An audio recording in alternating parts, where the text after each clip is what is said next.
Latest updates ఎప్పటికప్పుడు పొందడానికి big TV WhatsApp channel follow అవ్వండి. లింక్ డిస్క్రిప్షన్ లో ఉంది.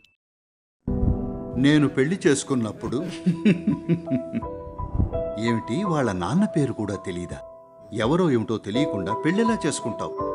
నేను పెళ్లి చేసుకునేది అమ్మాయిని మాత్రమే అన్నాను. సాంప్రదాయ వివాహం మంచిదా లేకపోతే బార్లో కలుసుకుని పెళ్లి చేసుకోవడం మంచిదా అనే ఈ చర్చ అంతా పెళ్లిళ్ళు స్వర్గంలో జరుగుతాయంటారు. కానీ మీరు మీ జీవితాల్ని నరకం చేసుకుంటున్నారు.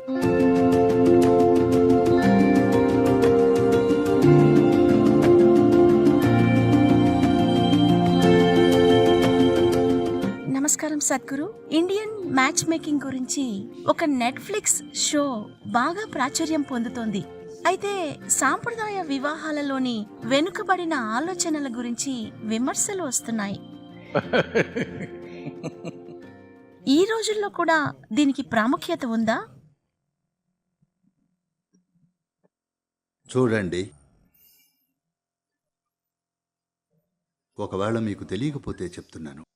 ఏదైనా విజయవంతమైందో లేదో దాని ఫలితం చూస్తే తెలుస్తుంది. లక్సెంబర్గ్ చాలా అభివృద్ధి చెందిన స్వేచ్ఛాయుత సమాజం అని చెప్పుకునే ఒక చిన్న దేశం. అక్కడ విడాకుల రేటు 87%. స్పెయిన్లో విడాకుల రేటు దాదాపు 65%. రష్యాలో 51%, అమెరికాలో 43%, ఇండియాలో 1.5%. మీరే ఆలోచించండి ఏది బాగా పనిచేస్తోందో. ఎందుకంటే పెళ్ళి అంటే ఎలా జరిగింది, ఎవరు అరేంజ్ చేశారు అన్నది ముఖ్యం కాదు. మీ తల్లిదండ్రులు అరేంజ్ చేసి ఉండొచ్చు, లేదా ఏదైనా వెబ్సైట్ అరేంజ్ చేసి ఉండొచ్చు, డేటింగ్ యాప్ అరేంజ్ చేసి ఉండొచ్చు, లేదా మీరు మత్తులో ఉన్నప్పుడు బార్లో కలుసుకుని నిర్ణయించుకుని ఉండొచ్చు, లేదా మీ అయోమయ స్నేహితులు అరేంజ్ చేసి ఉండొచ్చు, లేదా అయోమయమైన మీరే అరేంజ్ చేసుకుని ఉండొచ్చు. మొత్తానికి అది ఒక అరేంజ్మెంటే. కాబట్టి బాధ్యతగా ఆలోచించేవాళ్ళు, వివేకవంతులు అరేంజ్ చేస్తే మంచిది. సంప్రదాయ వివాహం అంటే ఏదో బానిసత్వం లాంటిది అనే ఈ ఆలోచన అది పరిస్థితులను బట్టి ఉంటుంది. ప్రతి చోట చెడ్డవాళ్లు ఉన్నట్లే కొన్నిసార్లు మీ తల్లిదండ్రులు కూడా స్వార్థపరులుగా ఉండొచ్చు. వాళ్ల స్వంత ప్రతిష్ట కోసం, డబ్బు కోసం, వాళ్లకున్న పిచ్చి కోరికలు తీర్చుకోవడం కోసం ఇలాంటి కారణాల వల్ల వాళ్ళు పెళ్లిళ్ళు చేయాలనుకోవచ్చు. సరే,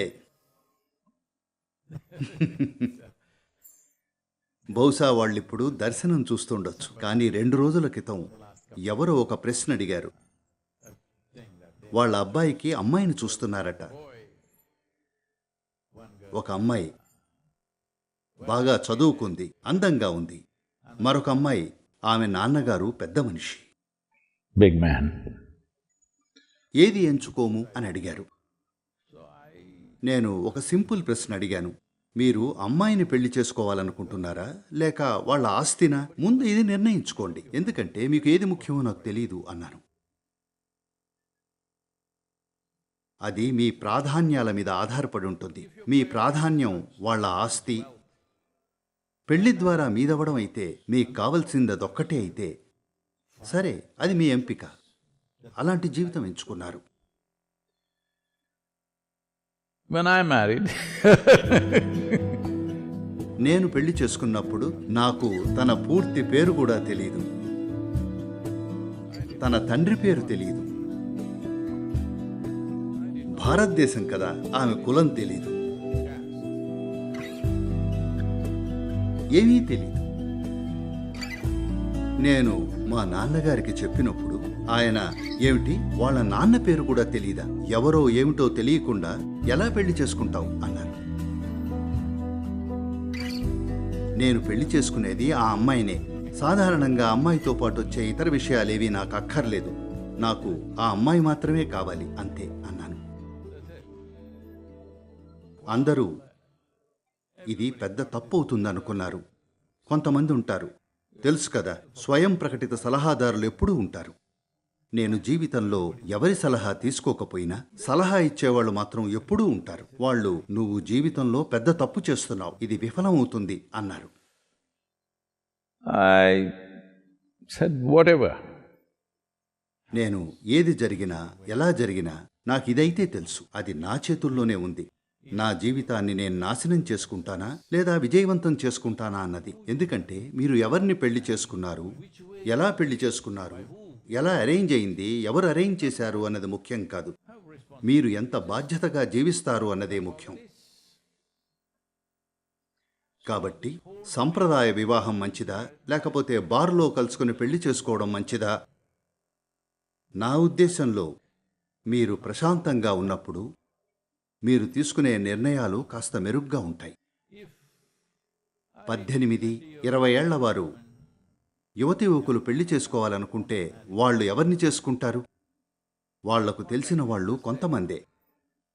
జీవితంలో వాళ్లకు పరిచయం ఉన్న 10 మందిలో ఎవరినో ఒకరిని చేసుకుంటారు. 3 నెలల్లోనే అర్థమైపోతుంది. కానీ చాలా దేశాల్లో చట్టం ఉంది, కనీసం 2 ఏళ్ల పాటు మీరు బాధ అనుభవించాలి. జైలు శిక్షల అన్నమాట. తప్పు చేశారు అంటే కనీసం 2 ఏళ్ల పాటు మీరు బాధపడాలి. ఆ తర్వాతే విడాకులు తీసుకోవచ్చు. చాలా దేశాల్లో ఈ చట్టం ఉంది. చాలా మతాలు విడాకులు తప్పు అని చెప్తాయి, విడాకులు తీసుకోకూడదు అంటాయి. You cannot divorce. కానీ అలాంటి మతం ఉన్న చోటే విడాకుల రేటు చాలా ఎక్కువగా ఉంది. అంటే దేవుడి ఆదేశాలు కూడా సంబంధాలు తెగిపోకుండా ఆపలేకపోతున్నాయి, చట్టాలు కూడా ఆపలేకపోతున్నాయి. ఇది అర్థం చేసుకోవాలి. తల్లిదండ్రులు అరేంజ్ చేసినప్పుడు చూడండి, మిమ్మల్ని చిన్న ప్రశ్న అడుగుతున్నాను, మీరిది నమ్ముతారా? వాళ్ళ నిర్ణయం అత్యుత్తమైంది కాకపోవచ్చు, కానీ తల్లిదండ్రులు మీ మంచి కోసమే ఆలోచిస్తారని నమ్ముతారా? కానీ మీరు వాళ్లకన్నా పరిపక్వత సాధిస్తే అది వేరే విషయం. అప్పుడు మీ సొంత నిర్ణయాలు తీసుకోవచ్చు. కానీ అరేంజ్డ్ మ్యారేజ్ అన్న పరిభాషే తప్పు. అన్ని పెళ్ళిళ్ళు అరేంజ్ చేసినవే. ఎవరు అరేంజ్ చేశారన్నదే ప్రశ్న. నా ఉద్దేశంలో మీ గురించి బాగా ఆలోచించేవాళ్ళు, మీ సంక్షేమం కోసం చూసేవాళ్ళు, ఎక్కువ మందిని తెలిసిన వాళ్ళు అరేంజ్ చేస్తే మంచిది. ఎందుకంటే ఈ ప్రపంచంలోనే బెస్ట్ వ్యక్తిని మనం కనుక్కోలేం. వాళ్ళు ఎక్కడున్నారో మనకు తెలియదు. మనకున్న పరిచయాల్లో మనం చూడగలిగిన బెస్ట్ సంబంధం ఏమిటి? చేయగలిగింది ఇదే. Good thing we can put together, that's all it is. నేను చెప్పిన వివిధ దేశాల్లో విడాకుల రేటు ఇంత ఎక్కువగా ఉండడం అనేదే తెలుపుతుంది. ఇక్కడ సక్సెస్ రేట్ స్పష్టంగా తెలుపుతోంది. తల్లిదండ్రులు పెళ్లి అరేంజ్ చేసినప్పుడు అది కాస్త మెరుగ్గా ఉంటుంది. ఎందుకంటే వాళ్ళు దీర్ఘకాలికంగా ఆలోచిస్తారు. ఆ అమ్మాయి వేసుకున్న డ్రెస్ మీకు నచ్చింది, ఈ రోజే పెళ్లి చేసుకోవాలనుకుంటారు. సరే, రేపు ఉదయం ఆమెతో ఏ సంబంధం వద్దని మీరే తెలుసుకుంటారు. ఎందుకంటే 18-20 ఏళ్ల వయసులో అనేక నిర్బంధాల వల్లో లేదా స్నేహితుల ఒత్తిడి వల్లో ఇంకా దేని వల్లో మీరు జీవితాంతం నిలబడని నిర్ణయాలు తీసుకోగలరు. లేదా కొన్నిసార్లు మీకు ఎవరితోనైనా బాగా కుదిరి అది సఫలం కావచ్చు, అది వేరే విషయం. కాబట్టి అరేంజ్మెంట్, ప్రతిదీ ఒక అరేంజ్మెంటే. దయచేసి అర్థం చేసుకోండి. మీరు ఏదేదో అనుకోవచ్చు. మీ భావోద్వేగం అరేంజ్ చేసింది, లేదా మీ లోభం అరేంజ్ చేసింది, లేదా మీ ఆప్తులు అరేంజ్ చేశారు. ఏదో ఒకటి లేదా ఎవరో ఒకరు అరేంజ్ చేశారు, అవునా? ఇది ఒక అరేంజ్మెంటే. దాన్ని ఎలా అరేంజ్ చేసుకుంటారో అది మీ ఇష్టం. ఇలా చెయ్యాలి, అలా చెయ్యాలి అని నేను చెప్పడం లేదు. కానీ మీరు ఎలా చేసినా సంబంధంలో బాధ్యతగా సంతోషంగా ఉండండి. మీరు పెళ్ళిళ్ళు స్వర్గంలో జరుగుతాయి అంటారు, కానీ మీ జీవితాల్ని నరకంలా మార్చుకుంటున్నారు. పెళ్ళిళ్ళు స్వర్గంలో జరుగుతాయి. అందుకేనేమో చాలామంది త్వరగా స్వర్గానికి వెళ్ళాలనుకుంటారు. పెళ్ళిళ్ళు జరిగేది అక్కడే కాబట్టి అక్కడికే వెళ్ళి సెటిల్ చేసుకోవాలనుకుంటారు. లేదు, ఇది అర్థం చేసుకోవాలి. మీ అవసరాల కోసం శారీరకమైన, మానసికమైన, భావోద్వేగపరమైన, సామాజికపరమైన అనేక అవసరాల కోసం మీరు ఒక జంటగా అవుతున్నారు. మీరు ఎప్పుడూ నా అవసరాల కోసమే నేను నీతో ఉన్నాను అని గుర్తుంచుకుంటే బంధాన్ని బాధ్యతగా నిర్వహిస్తారు. మొదట్లో అలానే ఉంటారు. కొంతకాలం తర్వాత అతనికి లేదా ఆమెకే మీ అవసరం ఉందనుకుంటారు. అప్పుడు ఎలా తోస్తే అలా ప్రవర్తించడం మొదలు పెడతారు.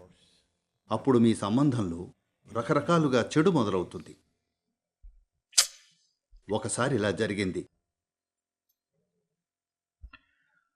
ఒక యువకుడికి చాలా చిన్న వయసు అమ్మాయికి నిశ్చితార్థం జరిగింది.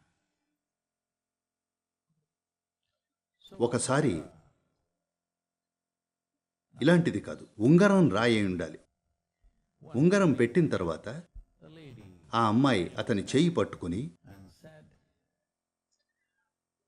నువ్వు నా మీద ఆధారపడొచ్చు, నీ బాధలు, నీ కష్టాలు, నీకు ఏ సమస్యలు వచ్చినా నాతో పంచుకోవచ్చు అంది. ఆ అబ్బాయి, నాకు ఎలాంటి బాధలు, కష్టాలు, సమస్యలు లేవు అన్నాడు. అప్పుడు ఆ అమ్మాయి, అరే ఇంకా పెళ్లి కానేలేదు అంది.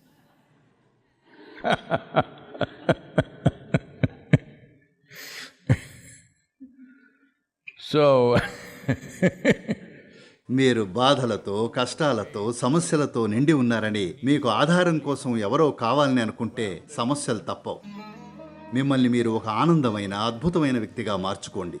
అప్పుడు మీరే చూస్తారు, మీ పని కూడా అద్భుతంగా ఉంటుంది, మీ ఇల్లు కూడా అద్భుతంగా ఉంటుంది, మీ వివాహం కూడా అద్భుతంగా ఉంటుంది, అంతా అద్భుతంగా ఉంటుంది. ఎందుకంటే మీరు అద్భుతంగా ఉన్నారు. దీన్ని ఫిక్స్ చేయకుండా ఎవరో మిమ్మల్ని ఫిక్స్ చేస్తారని అనుకుంటే మీకు సమస్యలు తప్పవు. ఆపై దురదృష్టవశాత్తు ఆ వ్యక్తికి కూడా. For more videos like this, subscribe Big TV channel.